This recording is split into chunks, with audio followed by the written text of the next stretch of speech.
Boostez vos connaissances avec Coober. Vous écoutez l'histoire de l'Empire Inca. En écoutant ce Coob, vous découvrirez comment l'Empire Inca est devenu l'un des empires les plus puissants de l'histoire, tout en semant les graines de sa propre destruction.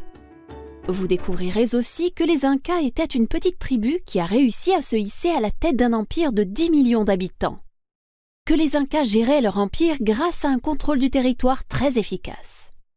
Comment ils ont utilisé la religion et l'agriculture pour contrôler les populations. Que les Incas étaient de grands bâtisseurs. Que les envahisseurs espagnols ont utilisé les techniques de domination Inca pour s'imposer sur l'empire. Au XVe et XVIe siècle, les Incas sont la première puissance des Amériques. Cette civilisation s'est étendue très rapidement par la conquête des territoires voisins. Néanmoins, en imposant leur autorité au peuple conquis, les Incas ont provoqué d'importantes dissensions au sein de l'Empire. En 1532, 180 mercenaires espagnols ont débarqué sur les côtes du Pérou. Ils ont petit à petit miné le pouvoir de l'empereur et ont renversé l'empire le plus puissant d'Amérique du Sud en seulement quelques années. Êtes-vous prêt à découvrir ce qui se cache derrière la grandeur et la chute de l'Empire Inca? Chapitre 1. Pour former leur empire, les Incas colonisent les tribus locales des Andes.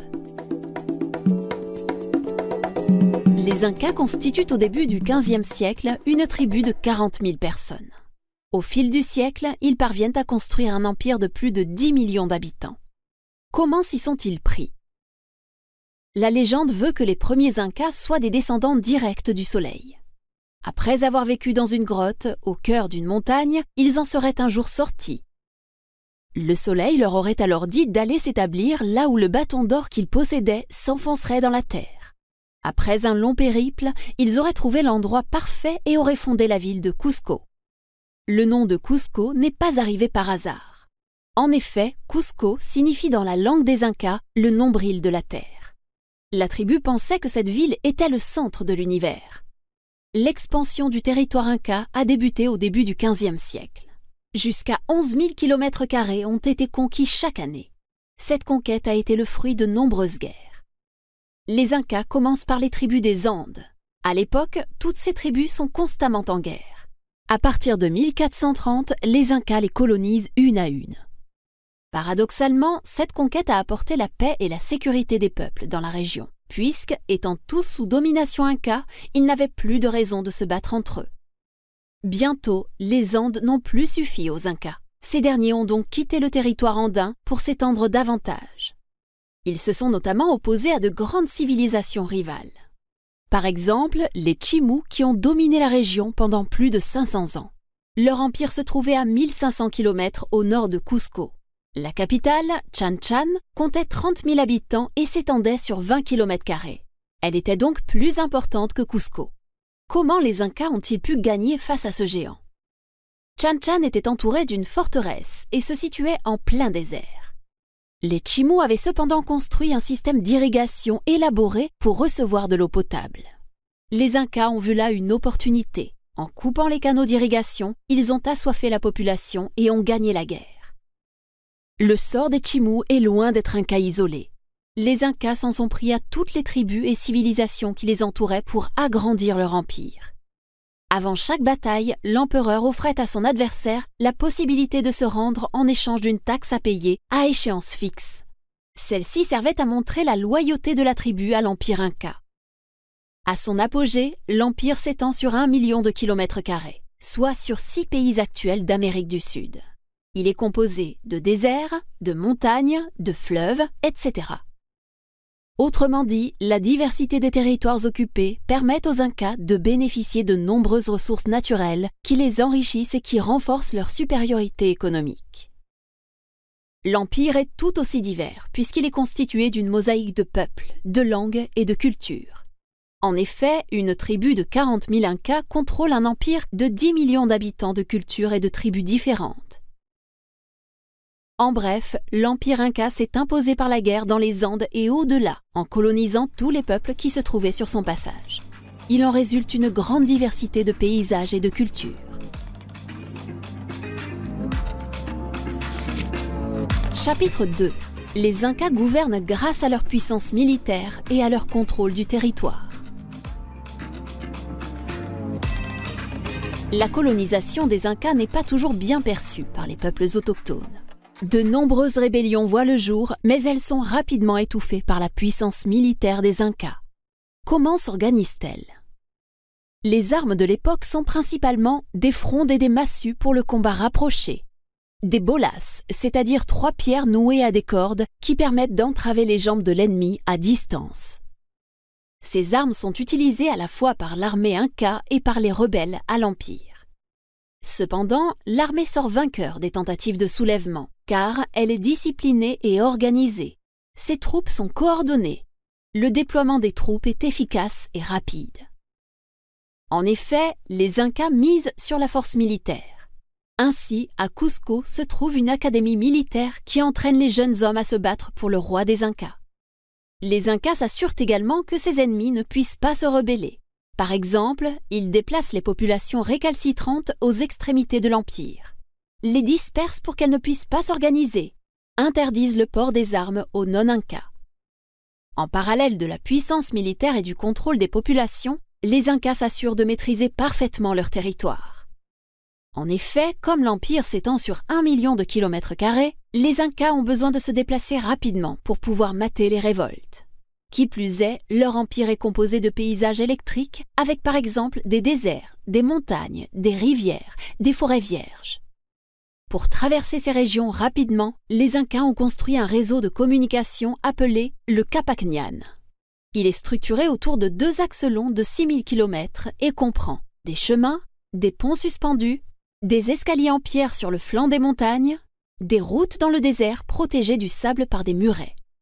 En cas de rébellion, les soldats empruntent ces routes. De plus, ces voies sont jalonnées de relais, appelés tambos. 2 ou 3 athlètes s'y tiennent prêts à partir à tout moment. Ainsi, ils peuvent délivrer des messages de la plus haute importance en courant d'un poste à l'autre. Moins de 17 jours sont nécessaires pour qu'un courrier arrive d'une extrémité à l'autre de l'Empire. Les tambos abritent également des garnisons de soldats, parfois jusqu'à 1 millier. Ainsi, lorsque les révoltes grondent, les soldats peuvent arriver rapidement sur place pour contenir la situation et envoyer un courrier à Cusco demandant des renforts. Finalement, l'organisation militaire et la structuration du territoire en un vaste réseau de routes et de relais permettent aux soldats de se déplacer rapidement. Ils peuvent ainsi garder la mainmise sur tous les peuples colonisés. Chapitre 3. L'architecture sert aux Incas pour asseoir leur domination. Les Incas s'imposent aussi grâce à leur architecture. Étant de grands bâtisseurs, ils se servent de leur connaissance de la pierre pour asseoir leur pouvoir symbolique et politique. Comment s'y prennent-ils? Au XVe siècle, Cusco brille de 1000 feux. La ville est recouverte d'or et se démarque par ses temples et ses palais. Quiconque pénètre dans la ville se trouve subjugué et les Incas en ont bien conscience. D'ailleurs, ils comptent sur l'aspect magistral de la ville pour convaincre les autres peuples de rejoindre l'Empire Inca, convaincre ceux qui en font déjà partie d'y rester, montrer leur puissance en intimidant les visiteurs. Par exemple, la forteresse Sacsayhuaman est une parfaite illustration du rôle de l'architecture inca. Elle comprend un triple rempart de 600 mètres de long et s'étage à flanc de colline. Sacsayhuaman est grand comme 3 terrains de football. 30 000 hommes et plusieurs décennies ont été nécessaires pour la bâtir et la construction n'a jamais été finie. Son but est de protéger Cusco, mais son côté spectaculaire permet aussi d'impressionner les chefs des autres tribus. Cette forteresse sert également aux Incas à stocker des denrées et de l'eau douce, de lieux sacrés, à organiser des festivités. La ville de Cusco, quant à elle, a été construite de manière très rationnelle. Ainsi, l'organisation de la ville reflète l'organisation sociale des Incas. Les hauts dignitaires habitent sur les collines et le peuple dans la vallée. De plus, la ville s'organise en îlots d'habitation reliés par des rues. Les murs de ces habitations sont caractéristiques de l'esthétique architecturale inca. Les pierres sont si précisément taillées que rien ne peut passer entre 2 pierres. Cette technique s'appelle l'appareillage à joint vif. Rien ne vient lier les pierres entre elles, sinon l'extrême précision du taillage de chacune qui permet de s'assurer de leur extraordinaire stabilité. Si vous vous rendez à Cusco aujourd'hui, vous aurez l'opportunité de voir que certaines des constructions incas reposant sur l'appareillage à joint vif sont toujours debout. L'architecture inca sert également à imposer la domination culturelle de l'empire. En effet, lorsqu'ils colonisent des villes, les Incas imposent leur architecture pour que les peuples vivent de la même manière qu'eux. En changeant l'esthétique de la ville, ils espèrent aussi changer les mentalités et faire adhérer les peuples à la culture inca. Par exemple, Ollantaytambo, qui se situe à 50 km au nord de Cusco, a été l'une des premières villes conquises par les Incas. À leur arrivée, ils ont rasé la ville et l'ont reconstruite à l'image de Cusco. En somme, les Incas ont fait de l'urbanisme et de l'aspect grandiose de leur construction une arme politique pour asseoir leur domination sur les peuples colonisés. Ils montrent ainsi leur puissance à quiconque s'aventurait sur leur empire.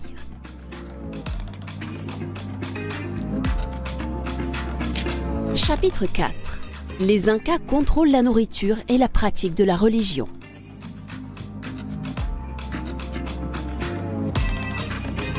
Au début du XVIe siècle, les Incas sont à la tête d'un puissant empire et assurent la domination des peuples colonisés en contrôlant la nourriture de l'âme, à savoir la religion, et celle de l'estomac, c'est-à-dire les denrées dont ils assurent la distribution. Comment procèdent-ils ? Les Incas ont compris que la puissance d'un empire repose sur le contrôle des esprits et des corps des peuples qui le composent. Ils ne connaissent pas l'argent, mais ils se servent de la production agricole pour asseoir leur autorité. En effet, les peuples soumis doivent verser à l'empereur l'intégralité de leur récolte. La nourriture constitue donc l'une des principales richesses des Incas.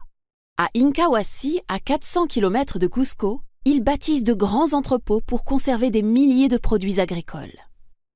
En retour, l'empereur redistribue les denrées en moindre proportion pour assurer à tous un minimum vital en termes de nourriture, centraliser et ainsi garder le contrôle sur la production agricole. Les Incas mettent en place un système méticuleux afin de vérifier quelle tribu a payé et en quelle quantité. Pour ce faire, ils utilisent des cordelettes, c'est-à-dire des ficelles de couleur nouées de manière très précise. Chaque nœud représente un chiffre et ils peuvent ainsi déterminer le montant des récoltes en fonction du nombre de boucles du nœud. Si les tribus refusent de payer leur dû, elles sont punies, voire condamnées à mort, ce qui provoque un fort mécontentement au sein des populations. Les Incas ont aussi compris que contrôler la nourriture de l'âme, c'est-à-dire la religion, était primordial. Ils ont ainsi imposé la leur aux tribus conquises en affirmant qu'elle était supérieure aux autres. Non seulement la pratique des autres religions est interdite, mais ils soumettent également leur cosmologie au sein même des villes qu'ils contrôlent. Par exemple, Cusco a la forme d'un puma. Pour les Incas, c'est un animal sacré, caractérisé par sa force et sa ruse, qui véhicule les valeurs incas. Selon la légende, le roi Pachacutec, qui a régné sur l'empire inca de 1438 à 1471, aurait fait varier 2 cours d'eau et fait déplacer des milliers de tonnes de terre pour que Cusco ressemble à cet animal. Le Machu Picchu, à une centaine de kilomètres de Cusco, a été modelé de sorte que la cité ait la forme d'un oiseau. La ville de Paramonga, située à 200 km de Lima, a la forme d'un lama. Le lama, l'oiseau et le puma sont considérés comme sacrés par la cosmologie inca. En inscrivant ces animaux directement au sein des villes, les Incas font vivre les populations dans des lieux façonnés en fonction de leur religion. Or, les populations locales qui ne croyaient pas en celle-ci percevaient cette démarche comme un affront. En résumé, les Incas maintenaient un contrôle strict des ressources agricoles et de leur religion pour soumettre les peuples colonisés à leur autorité. Chapitre 5. La colonisation espagnole a détruit l'empire inca. En 1532, environ 180 mercenaires espagnols débarquent dans le nord du Pérou avec l'objectif de mettre à genoux l'empire inca. Quelle stratégie ont-ils utilisée ? Francisco Pizarro vivait à Extremadura, une région d'Espagne qui, au XVIe siècle, était très pauvre.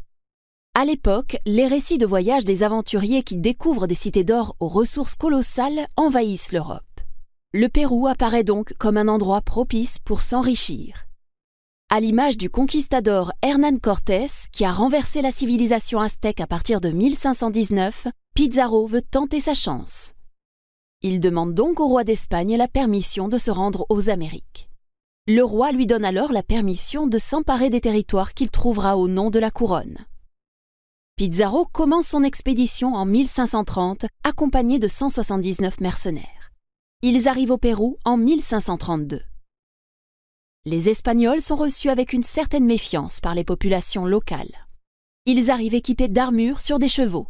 Or, ni l'un ni l'autre n'existe au Pérou à l'époque, ce qui devait donc faire ressembler les soldats à des créatures hybrides, mi-homme, mi-animal. Les autochtones ne comprennent pas non plus la soif d'or des Européens, puisque pour eux, l'or a une valeur religieuse et non monétaire. Pourtant, petit à petit, les Espagnols se mettent à côtoyer les populations locales et se renseignent sur l'état de l'Empire. Ils le trouvent fragmenté et miné par les dissensions entre les peuples colonisés et les Incas. Ils en profitent alors pour retourner les autochtones contre l'Empire Inca et s'en faire des alliés. En voyant l'Empire affaibli et après avoir trouvé des alliés en son sein, les conquistadors décident de lancer l'offensive. Au total, 180 hommes affrontent 10 millions d'habitants de l'Empire. Le combat paraît perdu d'avance.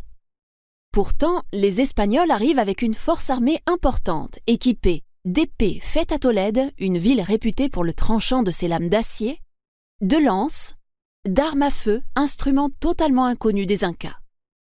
Aussi, les mercenaires décident de tendre un piège à l'empereur Inca Atahualpa. Le chef des conquistadors organise une rencontre hors de Cusco. Or, en arrivant, l'empereur ne trouve qu'un prêtre et un interprète. Les soldats de Pizarro sont placés en embuscade et, à son signal, la cavalerie sonne la charge et se met à tirer. L'empereur est pris en otage et l'armée Inca s'enfuit. Pour trouver Atahualpa, les Incas versent une énorme quantité d'or et d'argent aux Espagnols. Cependant, ces derniers n'en restent pas là. En 1536, Cusco est le lieu d'un terrible affrontement. L'empereur et les hauts dignitaires Incas se réfugient dans la forteresse Sacsayhuaman. Les 180 soldats espagnols encerclent le fort et les 200 000 soldats Incas qui s'y trouvent. Malgré la différence fondamentale d'effectifs entre les forces armées, les Espagnols s'emparent de Sacsayhuaman. Comment procèdent-ils? Le fort n'est pas fini, ce qui a permis aux soldats espagnols de trouver, à la nuit tombée, un mur plus petit que les autres à escalader. Une fois qu'ils ont pénétré l'enceinte du fort, les Incas ont été forcés de se rendre. Le roi et les élites Incas qui ont pu s'échapper se réfugient alors dans les montagnes environnantes. Ils y restent pendant une quarantaine d'années pour organiser une guérilla contre les Espagnols. Néanmoins, ces derniers finissent par retrouver le groupe de fugitifs et par tuer le dernier roi des Incas. En bref, les conquistadors espagnols ont renversé un empire Inca miné par les dissensions internes grâce à de nouvelles armes, et ce, malgré le faible effectif de soldats. Chapitre 6. Les conquistadors utilisent les techniques de colonisation Inca pour faire tomber l'empire. Les conquistadors, avec Pizarro à leur tête, ont mis en place des techniques de colonisation très similaires à celles que les Incas avaient implémentées pour soumettre les peuples colonisés. Quelles sont-elles? Lorsque Cusco tombe aux mains des conquistadors en 1536, Pizarro s'approprie les appartements royaux et les 179 autres soldats se partagent la gouvernance de l'empire. Très vite, ils se retrouvent donc dans la même position que les Incas, c'est-à-dire à devoir gérer un vaste empire regroupant des populations hétérogènes. Ils vont alors implémenter les mêmes stratégies que les Incas en leur temps. L'utilisation de l'architecture comme modèle de domination. Les Espagnols démantèlent parfois les édifices de Cusco. Ils réutilisent notamment les pierres pour bâtir des églises. Ils détruisent également les villes pour pouvoir les reconstruire à l'image des villes européennes.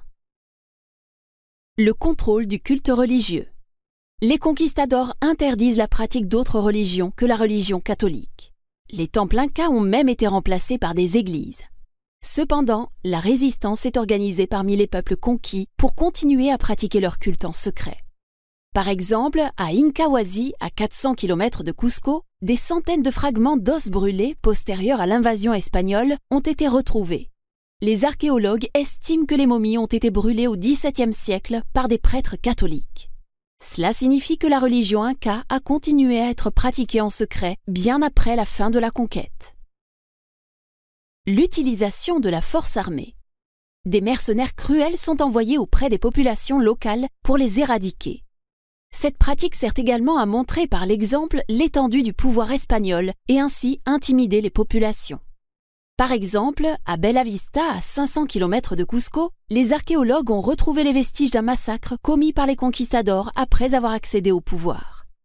Comme cette tribu soutenait l'Empire Inca, les mercenaires ont donc massacré tout le village, y compris les femmes et les enfants.